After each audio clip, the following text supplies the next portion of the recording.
She wasn't invited, my daughter-in-law told the security guard while pointing directly at me. Please remove her quietly before she ruins the party. I stood there holding a gift bag covered in blue birthday balloons while the sound of children laughing drifted across the marina behind them. For a moment, I honestly thought there had been some kind of misunderstanding. The invitation had been sitting on my kitchen counter for 3 weeks. I'd read it so many times the folded edges had started to soften. Ethan's 8th birthday. Saturday at 2 p.m. Bayshore Yacht Club. Family only. I had even circled the date on my calendar in red ink because my grandson had called personally to ask if I was coming. Grandma, they're going to have a magician, he'd whispered excitedly over the phone. And Dad said there's going to be a chocolate fountain. I remembered smiling after that call for the first time in days. Since my husband passed 2 years ago, moments like that had become rare. Small. Fragile. The security guard looked uncomfortable as he glanced between Vanessa and me. He couldn't have been older than 25. Tall, clean-cut, polite in the nervous way young men become when rich people are arguing in public. Ma'am, he said carefully, I'm just following instructions. Vanessa adjusted the sleeve of her cream-colored blazer and sighed dramatically like I was creating a terrible inconvenience for everyone around us. Evelyn, she said, lowering her voice into that fake sweet tone she used around strangers, this really isn't the place for one of your little scenes. Little scenes. I almost laughed at that. In 42 years of motherhood, I had never once caused a public scene. Not when Daniel crashed my car at 16. Not when he dropped out of law school after 1 semester because he suddenly wanted to find himself. Not even at Richard's funeral when I discovered Vanessa had spent half the visitation complaining about flower arrangements and catering delays. I was the woman who kept quiet. The woman who smoothed wrinkles before anyone else noticed them. The woman who apologized first, even when she shouldn't have had to. I looked past Vanessa toward the yacht club entrance where white and blue balloons swayed in the ocean breeze. Families moved across the polished wooden deck, carrying wrapped presents and paper plates piled with birthday cake. Beyond them, the marina sparkled under the afternoon sun. Expensive boats rocked gently in the water like floating mansions. Everything looked bright. Perfect. The kind of place Vanessa loved because it photographed well for social media. I'm only here for Ethan, I said softly. I brought his present. Vanessa's eyes flicked toward the gift bag in my hand. I noticed the tiny tightening around her mouth before she smiled again. Honestly, Evelyn, that's exactly the problem. The words landed harder than they should have. Before I could answer, a sudden voice rang out across the deck. Grandma. Ethan came sprinting toward me, so fast one of his sneakers nearly flew off. His little navy blazer hung crooked over his shoulders as he crashed into my waist with enough force to make me stumble backward. You came, he shouted, wrapping his arms around me. I closed my eyes for a second and held him tightly against me. He smelled like sunscreen and birthday cake frosting.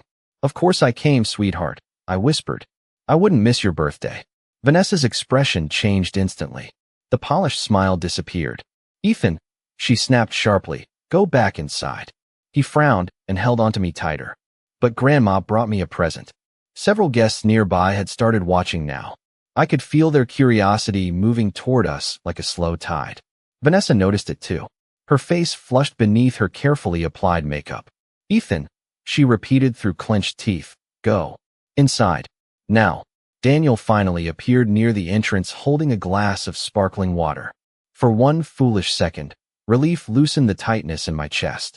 My son would fix this. He would laugh awkwardly, tell security there had been confusion, put his arm around my shoulders, and walk me inside himself.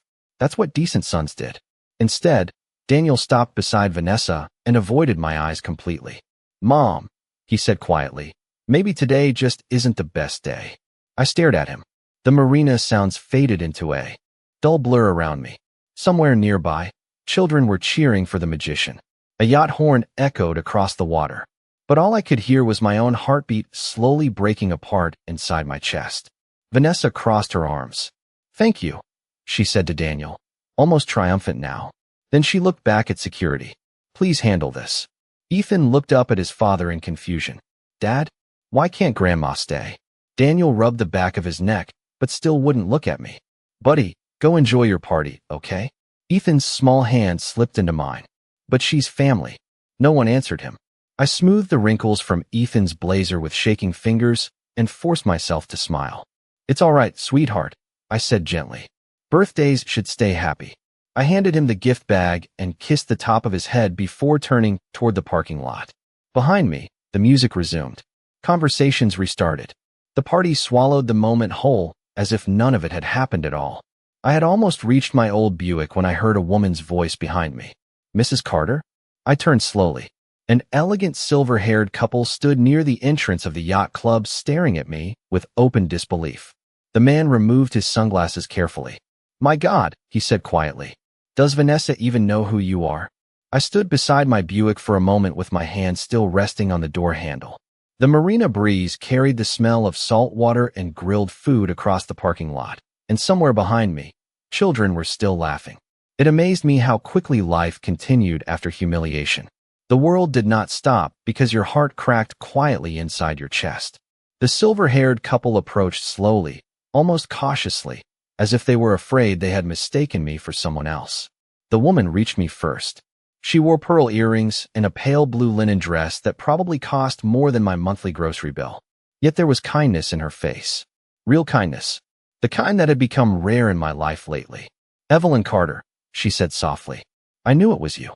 I stared at her for a second before recognition finally surfaced through the fog in my mind. "Helen Whitmore?" Her eyes brightened immediately. "I cannot believe you remember me." Remember her? 30 years earlier, Helen and her husband had walked into Richard's office with a struggling boat manufacturing company and a mountain of debt. Everyone else had refused to help them. Richard stayed late for weeks restructuring contracts and negotiating loans while I brought sandwiches and coffee into his office at midnight, because neither of us liked seeing decent people lose everything they built. Richard used to say money came and went, but dignity was harder to recover once someone lost it. Apparently, not everyone in my family learned that lesson. Helen glanced back toward the yacht club entrance where Vanessa stood speaking to guests with polished elegance, already pretending none of this had happened. "Does your daughter-in-law know that half this marina exists because of your husband?" she asked quietly. I smiled faintly. "I do not think Vanessa cares much about history." Helen's husband let out a dry laugh. "History is currently paying for her membership fees." That sentence settled heavily between us. For the first time all afternoon, something inside me shifted. Not anger, not revenge, something colder. Awareness. I suddenly remembered all the things Richard handled before he died. The trusts, the investments, the property agreements. After the funeral, Daniel told me not to worry about any of it because he and Vanessa would take care of everything. At the time, I had been too exhausted by grief to argue. I signed papers without reading closely enough. I stopped asking questions because every conversation made me feel like an inconvenience. Helen studied my face carefully. "Evelyn," she said gently, "you do know your name is still on the Carter Family Trust, right?" I looked at her without answering. She seemed surprised by my silence. "Richard structured everything through the trust after the recession," her husband explained. "He said it protected the family legacy." Family legacy. Vanessa used those words constantly online. She posted photographs beside marble countertops and charity auction tables with captions about tradition and success and family values. Thousands of strangers admired a life she acted like she built herself. Meanwhile, I was apparently too embarrassing to stand beside my own grandson at a birthday party. I opened my car door slowly and placed my purse on the passenger seat. My hands felt strangely calm now. "I think," I said carefully, "there are many things I have not understood lately." Helen touched my arm lightly. "Richard trusted you, Evelyn." Everyone knew that. The marina lights had started flickering on as the afternoon faded toward evening. Through the yacht club windows, I could see Ethan running between tables holding the gift bag I had brought him. My chest tightened again when I noticed he had not let go of it. Not even once. Daniel appeared briefly beside Vanessa near the entrance. He looked tired. Smaller somehow. Vanessa adjusted his tie while speaking into his ear, steering him toward another group of guests before he could glance toward the parking lot again. The movement was subtle, smooth, practiced. I suddenly realized Vanessa had been guiding every room in that family for years, and the rest of us had simply adjusted ourselves around her like furniture being rearranged. I slid into my Buick and closed the door softly. The leather seats creaked beneath me. This old car had nearly 180,000 miles on it. and Vanessa hated it because she said it looked depressing parked near the yachts. Richard used to joke that I kept it because I trusted old things more than shiny new ones. Sitting there in the fading light, I finally understood exactly what he meant. I drove home with both hands gripping the steering wheel tighter than usual. The sun had already started sinking behind the bay, turning the water gold in my rearview mirror, but I barely noticed the view. My mind kept replaying the same image over and over again. Ethan running toward me, Daniel looking away, Vanessa standing perfectly still while security waited beside her like I was some confused stranger wandering into the wrong event. By the time I pulled into my driveway, the sky had turned pale gray. My little white house sat exactly the way I had left it that morning. Quiet, neat, forgettable. Vanessa once called it painfully modest after a Christmas dinner 3 years ago. I remember pretending not to hear her. Richard bought this house when Daniel was 5 years old. Back then we could not afford much, but Richard planted rose bushes along the walkway himself because he said every woman deserved something beautiful waiting for her at the door. Most of those bushes were still alive. Unlike him, I carried my purse inside and set it carefully on the kitchen counter. The house smelled faintly like cinnamon and old wood polish. I had baked Ethan's favorite cookies the night before and packed half of them into a tin decorated with cartoon sailboats. The other half still sat untouched beside the stove. I stared at them for a long moment before slowly taking off my earrings. Suddenly the silence inside the house felt enormous. Heavy. The kind of silence that made every memory louder. I opened the refrigerator to put away the leftover frosting I had made for Ethan's cookies, and that was when I noticed the photograph missing from the door. A small square of lighter paint marked the spot where it used to hang. I frowned for a second before remembering. Vanessa had taken it down during Thanksgiving. "The kitchen looks cleaner without clutter," she had said while casually sliding family photographs into a drawer. That picture had been one of my favorites. Daniel at age 10 sitting on Richard's shoulders while both of them grinned into the summer sun with fishing poles in their hands. Vanessa replaced it with a printed schedule for Ethan's private tutoring sessions. I slowly closed the refrigerator door and leaned against the counter. Little things. That was how it always started. Not cruelty loud enough for anyone else to notice. Just tiny removals. Tiny edits. Tiny humiliations disguised as practical decisions. The first time Vanessa excluded me from a family photograph, she claimed the lighting looked uneven. The first time she changed holiday dinner plans without telling me, she blamed a scheduling mix-up. The first time she laughed at my clothes, she wrapped it inside concern. "You would look so much younger if you dressed differently, Evelyn." Younger. Presentable. Modern. Vanessa spoke about people the way magazines spoke about old furniture. Valuable only if restored correctly. I walked slowly toward the hallway and stopped beside the narrow console table where Richard used to empty his pockets every evening after work. His old leather keychain still sat in the ceramic dish exactly where he left it before his final hospital stay. I touched it gently with my fingertips. "You saw this coming, did you not?" I whispered into the empty hallway. The thought unsettled me because Richard had become strangely protective during the last year of his life. He handled every financial meeting personally. He stopped discussing investments at family dinners whenever Vanessa entered the room. Once, late at night, I found him reviewing trust documents alone in his office with the door locked. When I asked why he looked so worried, he simply smiled and told me, "Some people confuse access with ownership." At the time, I thought he was talking about business. Now I was no longer sure. My phone buzzed softly against the kitchen counter, pulling me from my thoughts. A message from Daniel appeared across the screen. "Sorry about today." Vanessa was stressed. "Let us talk later." I read it twice. No mention of security. No mention of humiliation. No mention of Ethan crying when I left. Just stress. As though cruelty became acceptable once wrapped in the language of inconvenience. I placed the phone face down without replying. Then I walked to the living room window and looked out at the darkening street while the house settled quietly around me. For the first time in a very long while, I stopped wondering how to keep peace inside my family. Instead, I started wondering why I had spent years shrinking myself to fit inside a place where I was no longer welcome. The next morning arrived gray and damp, with rain tapping softly against the kitchen windows while I stood making coffee in the same chipped ceramic mug I had used for nearly 20 years. Richard used to tease me about that mug because the handle had been glued back together twice. "You keep broken things longer than anyone I know," he once said. At the time, I thought he meant dishes. Now I wondered if he had meant people. I carried my coffee into the small den at the back of the house and sat in Richard's old leather chair. The room still smelled faintly like cedar and aftershave. Most of his books remained exactly where he left them. Legal journals, maritime law binders, financial reports.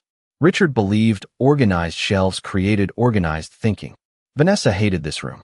She once called it a museum for old paper. I stared at the closed cabinet beside the desk for a long moment before finally opening it. Inside sat several neatly stacked folders labeled in Richard's careful handwriting. Insurance, property taxes, trust documents.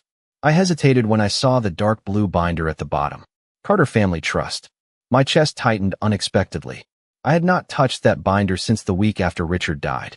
Back then, every document felt unbearable. Every signature looked like proof he was truly gone. Daniel had stepped in quickly, telling me he would help manage everything because I should focus on healing. I wanted to believe him. Grief makes trusting easier because thinking clearly becomes exhausting. I opened the binder slowly. Page after page of financial records stared back at me in dense black print. Most of it blurred together until one sentence stopped me cold. Primary controlling trustee, Evelyn Carter. I blinked and read it again more carefully. Not Daniel. Not shared authority. Me. My fingers tightened around the edge of the paper. Suddenly Helen Whitmore's words from the marina echoed sharply in my mind. Richard trusted you. I kept reading. The trust owned the marina investment shares, the yacht club partnership holdings, several commercial properties downtown. Even the house Daniel and Vanessa currently lived in belonged to the trust itself. A strange stillness settled over me as realization slowly unfolded piece by piece. Vanessa had spent years treating me like an unwanted guest while living almost entirely inside a world Richard built and legally placed under my protection. The irony would have been amusing if it did not hurt so much.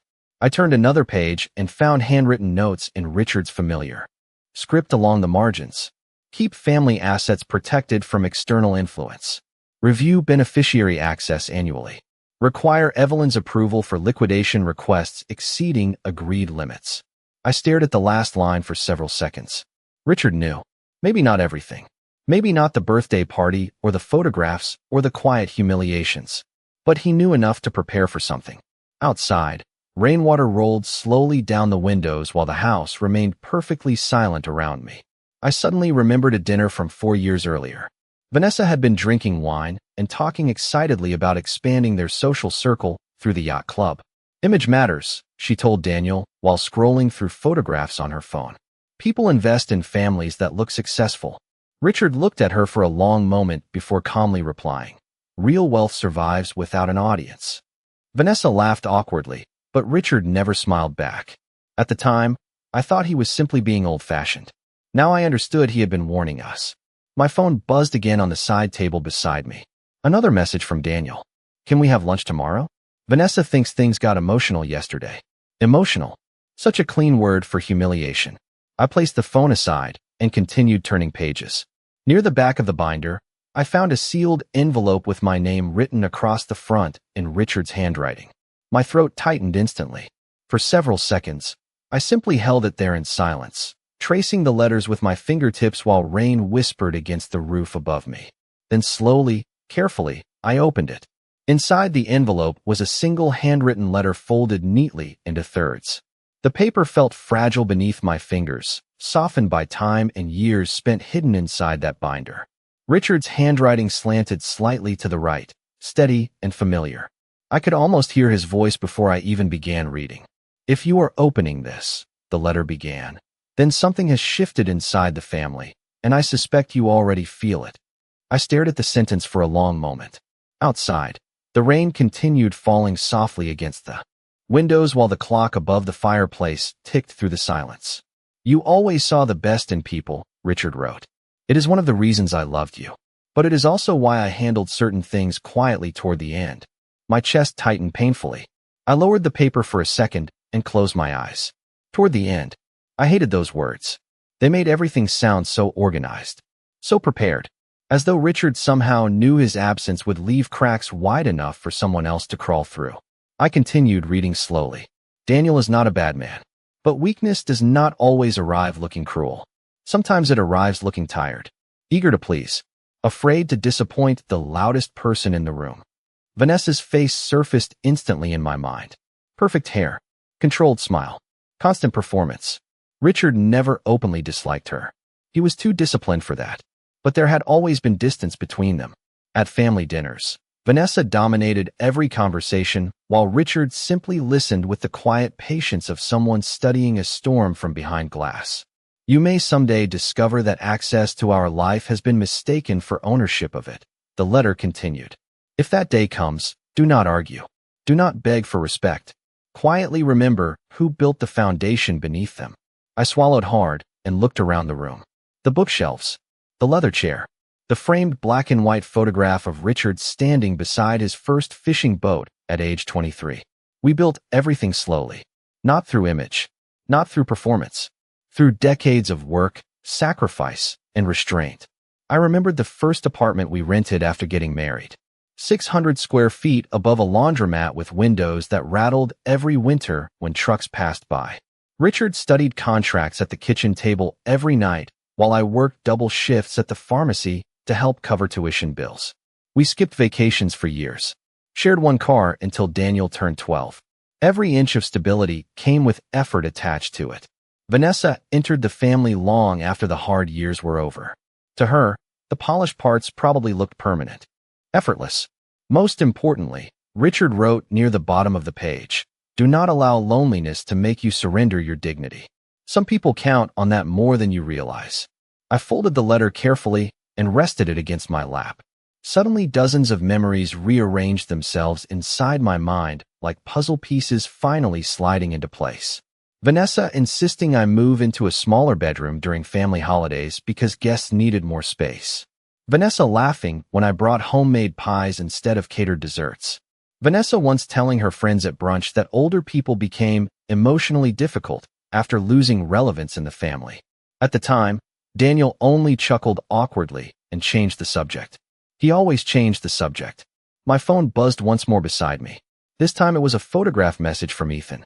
The scrapbook I made him sat open across his bed, while one of my cookies rested beside it with a bite missing from the corner. Beneath the picture he had typed only 4 words. "I love it, Grandma." My vision blurred unexpectedly. Not from grief this time. Something else. Something steadier. I looked back down at Richard's letter and ran my thumb gently across his signature. Then I stood up, walked calmly toward the hallway closet, and retrieved the small locked document case Richard once told me never to throw away. For the first time since his funeral, I finally understood why. The document case was heavier than I remembered.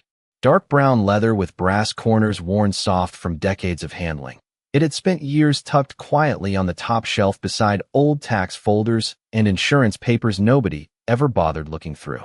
Richard used to joke that important things survived because boring things protected them.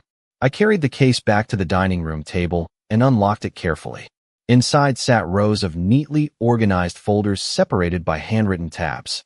Property deeds, investment summaries, trust amendments, partnership agreements. Richard documented everything with almost obsessive precision. At the very bottom rested a smaller envelope marked simply, "Emergency Authority Access." My stomach tightened slightly. As I opened it, several certified copies of legal documents slid onto the table along with a silver key attached to a paper tag. Private Deposit Archive, Harbor National Bank. I stared at the key for a long moment while rain continued whispering outside the windows. Suddenly, the past 2 years began looking very different. Daniel and Vanessa had not simply become careless or insensitive after Richard died. They had become comfortable enough to slowly reposition me from the center of the family to the outer edges of it. Comfortable enough to assume I no longer understood the structure beneath their lives. I picked up one of the financial statements and adjusted my reading glasses. The numbers made my pulse slow instead of quicken. Quarterly distributions from the trust had funded nearly everything Daniel and Vanessa displayed publicly. The yacht club membership, the luxury SUV leases, Ethan's private academy tuition, even the charitable foundation Vanessa constantly featured online operated through Carter family trust allocations requiring trustee approval. My approval. Yet nobody had consulted me in over a year. They simply sent paperwork through assistants and accountants with highlighted signature tabs attached at the bottom. I signed because I trusted my son. The realization settled heavily into my chest. Trust was a dangerous thing when only one side still treated it as sacred. I pushed the papers aside and walked slowly toward the kitchen window.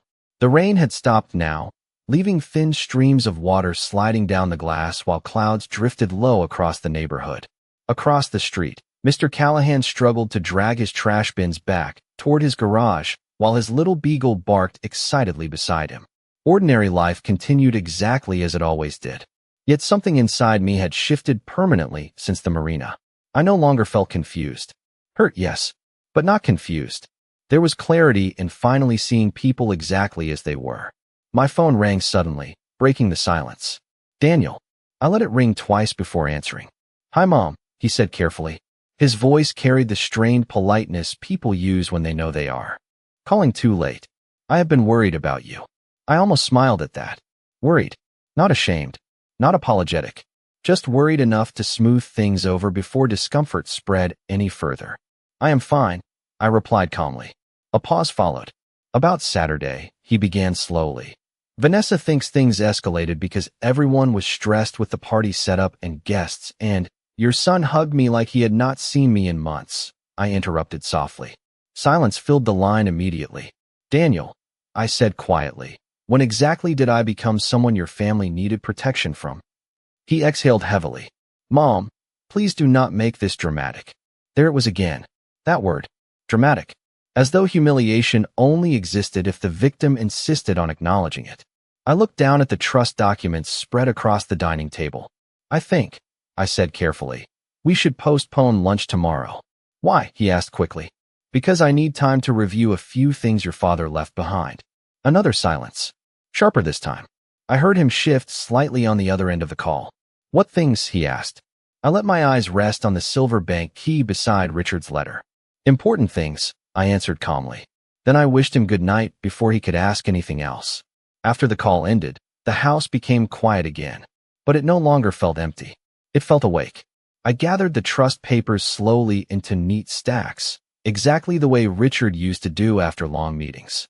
Then I placed the silver key carefully into my sweater pocket and looked toward the dark hallway where his office waited in silence. For the first time in years, I no longer felt like a guest inside my own life. 3 days later, I walked into Harbor National Bank wearing the same navy wool coat I had owned for nearly 10 years. Vanessa would have hated it. She once told me neutral colors made older women disappear into the background. I almost laughed remembering that as I crossed the polished marble lobby beneath the soft gold lighting. There was something strangely comforting about being underestimated. A young receptionist greeted me politely before asking for my appointment information. The moment I placed the silver key on the counter, her entire expression changed. Within minutes, an older gentleman in a charcoal suit appeared from a private hallway and approached me personally. Mrs. Carter, he said warmly, extending his hand. I am Thomas Green. Your husband spoke very highly of you. I recognized the name immediately.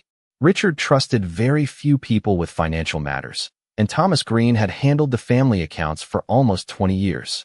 He led me through a quiet corridor lined with framed sailing photographs into a private office overlooking the harbor. Coffee arrived on a silver tray before we even sat down. The difference between this room and the way I had been treated at the yacht club was almost laughable. Respect did not disappear with age. It simply changed locations. Thomas folded his hands carefully across the desk. I was wondering when you might come in personally, he said. Your husband prepared extensively for that possibility. I looked out the window toward the gray water, shifting slowly beneath the cloudy sky. I think I spent too long assuming everything was being handled properly, I admitted quietly. Thomas nodded in the patient way older professionals do when they already understand more than they are willing to say out loud. He opened a folder and slid several reports toward me. The trust remains exceptionally strong, he explained. However, there has been unusually aggressive withdrawal activity over the last 18 months. My eyes moved across the numbers. Luxury renovations, club expansions, event sponsorships, short-term business loans connected to Daniel's ventures. The amounts made my chest tighten slightly, not because the trust could not survive them, but because of the carelessness behind them. Richard spent decades building stability brick by brick. Daniel and Vanessa had been spending it like applause at a dinner party. Thomas adjusted his glasses. Your husband placed safeguards into the trust structure specifically to prevent emotional spending and reputational investments. Reputational investments? I asked softly. His mouth tightened faintly. Expenses designed primarily to project status rather than preserve long-term value. I immediately pictured Vanessa posing beside floral arrangements larger than dining tables at charity events while photographers snapped pictures for local magazines. Every image polished, every smile rehearsed. Suddenly those photographs looked very different in my mind. Not wealth. Performance. Thomas slid another document toward me. There is also the matter of the upcoming Whitmore Children's Foundation Gala. I frowned slightly. Vanessa's charity event. Officially, yes, he replied carefully. Unofficially, the event is being funded almost entirely through Carter Family Trust allocations approved under your authority. I stared at him. I never approved that. Thomas remained silent for a moment before answering. Digital authorization signatures were submitted through your family office account. My stomach dropped cold. Daniel had managed most of those office communications after Richard passed away. I looked down at the paperwork again, suddenly understanding why certain emails had been rushed past me over the last year with phrases like routine transfer and annual adjustment attached casually beside signature requests. Trust did not only make people vulnerable, it made them lazy. Thomas watched me quietly before speaking again. Mrs. Carter, I believe your husband anticipated that eventually someone might confuse stewardship with entitlement. Richard's exact words. I lowered my eyes briefly, steadying myself. Outside the office windows, sailboats drifted slowly through the harbor while rain clouds gathered over the bay again. What happens if I suspend future distributions? I asked calmly. Thomas did not answer immediately. Instead, he folded his hands together more carefully. The gala would collapse almost immediately, he said. Several outstanding loans connected to your son's partnerships would likely face review. And I suspect certain people in your social circle would suddenly become much less friendly toward your daughter-in-law. The room fell quiet after that. Not tense, just honest. I looked down at the trust reports one final time before closing the folder gently.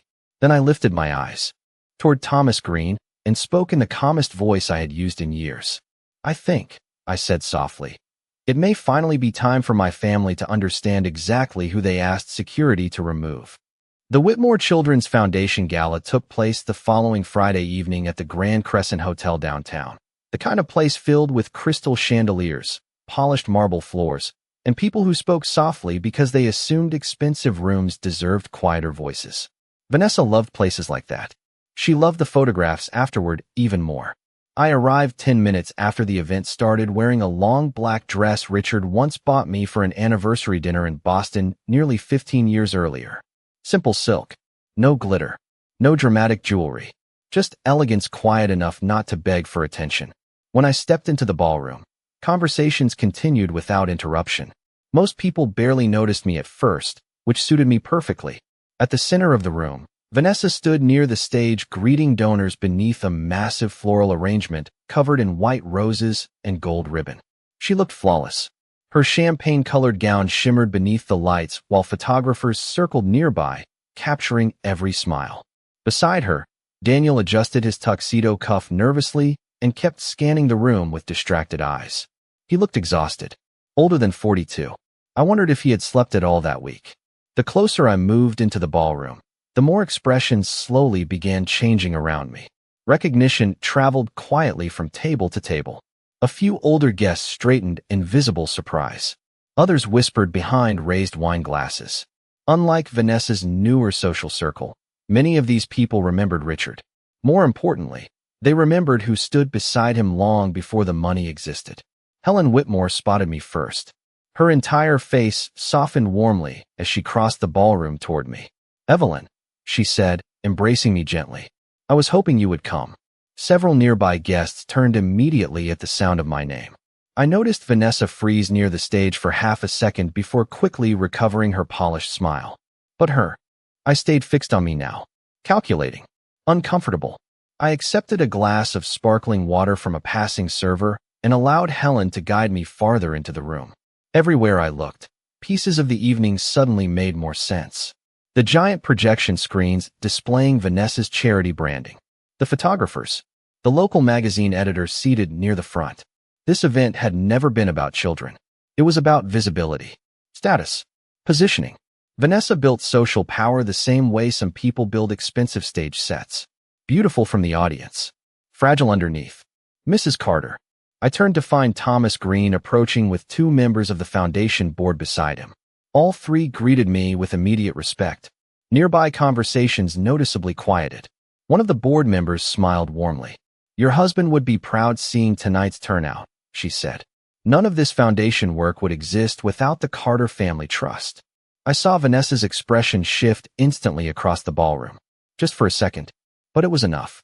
Panic always appears first in the eyes. Daniel followed her gaze toward me and visibly paled. Thomas Green remained perfectly calm as he handed me a sealed folder. "Everything is prepared whenever you are comfortable," he said quietly. I nodded once. Around us, whispers continued spreading softly between tables now. Guests who had ignored me moments earlier suddenly seemed eager to smile, greet, and introduce themselves. It amazed me how quickly social gravity changed direction once money entered the conversation openly. Vanessa finally approached us, heels clicking sharply against the marble floor, while photographers instinctively turned their cameras toward the movement. Her smile looked almost painful now. "Evelyn," she said carefully, "I did not realize you were attending tonight." I held her gaze calmly. Neither did security at the yacht club. The silence that followed felt immediate and absolute. Even the nearby servers stopped moving for a moment. Vanessa's face lost color beneath the ballroom lights, while Daniel stared down at the floor. Nobody rescued them. Nobody laughed awkwardly to ease the tension. Wealthy rooms rarely defend weakness once hierarchy shifts publicly. Thomas Green opened the folder slowly beside me. As acting trustee, he announced with professional calm, "Mrs. Evelyn Carter has elected to suspend all discretionary distributions connected to the Carter Family Trust pending immediate financial review." The words landed quietly. No shouting, no spectacle. Yet across the ballroom, I watched entire futures begin collapsing behind Vanessa's eyes. The fallout began quietly. That was the strange thing about real collapse. It rarely arrived with shouting or broken glass. Instead, it unfolded through unanswered phone calls, delayed invitations, and the slow disappearance of people who once stood closest to you when cameras were present. Within 2 weeks of the gala, Vanessa's carefully polished social world started pulling away from her like tidewater retreating from shore. The magazine feature covering the foundation event was suddenly canceled. A luxury home developer withdrew sponsorship from Daniel's latest business project. Even the yacht club postponed their membership expansion vote indefinitely after financial reviews connected to the Carter Trust began circulating privately among board members. Nobody openly blamed Vanessa. Wealthy communities almost never do. They simply create distance. I spent those weeks quietly at home sorting through old photographs and legal files while autumn settled over the neighborhood. The maple tree outside my kitchen window had started turning gold at the edges, and every morning I watched leaves drift slowly across the front lawn while coffee brewed in the kitchen. Peace returned to the house in ways I had forgotten were possible. No anxious phone calls. No pressure to apologize for things I did not do. No constant shrinking of myself to keep other people comfortable. Daniel came by one evening, just before sunset. For the first time in years, he arrived alone. His shoulders looked tired beneath his gray coat, and there were dark circles under his eyes that no expensive tailor could hide. I opened the front door without surprise because part of me had known this moment would come eventually. "Mom," he said softly, just that one word. Not defensive, not rehearsed, simply tired. I stepped aside quietly and let him inside. He stood awkwardly in the living room for several seconds looking around at the familiar furniture as though he had not truly seen the house in years. "I used to do homework right there," he murmured, pointing toward the dining table. "Dad would fall asleep in that chair every Sunday watching football." I nodded once. "Yes, you would." Silence settled gently between us. Then Daniel lowered his eyes toward the floor. "I did not realize how far things had gone," he admitted quietly. I looked at him carefully. "That is not true," I said softly. "You realized. You simply convinced yourself it was easier not to stop it." The honesty of the sentence hit him harder than anger would have. I watched his face tighten slightly before he sat down heavily on the couch. Vanessa keeps saying you humiliated her publicly, he said after a long pause. I almost smiled. Daniel, I replied calmly. Your wife asked security to remove me from my grandson's birthday party. He covered his eyes briefly with one hand. For the first time since Richard died, my son finally looked ashamed instead of inconvenienced. We spoke quietly for nearly an hour after that. About Richard. About fear. About how easily people trade dignity for approval without noticing it happening. Daniel admitted their finances had become unstable long before the gala. Vanessa kept expanding their lifestyle because maintaining appearances had become more important than living honestly. She always said image opened doors, he whispered. I looked toward the hallway where Richard's old photograph still hung beside the staircase. Your father used to say character mattered more because eventually image needs someone else to believe it. Daniel left shortly after dark. Before walking out, he hesitated beside the doorway. Ethan misses you, he said quietly. I miss him too, I answered. 2 days later, a package arrived at my front door wrapped in crooked blue paper covered with little sailboats. Inside sat a handmade scrapbook filled with photographs Ethan had printed himself at school. Pictures of us baking cookies, fishing at the lake, building snowmen in the backyard years ago. On the final page, written carefully in uneven handwriting, was a single sentence. Grandma, I never thought you were embarrassing. I sat there holding the scrapbook while afternoon sunlight stretched softly across the living room floor.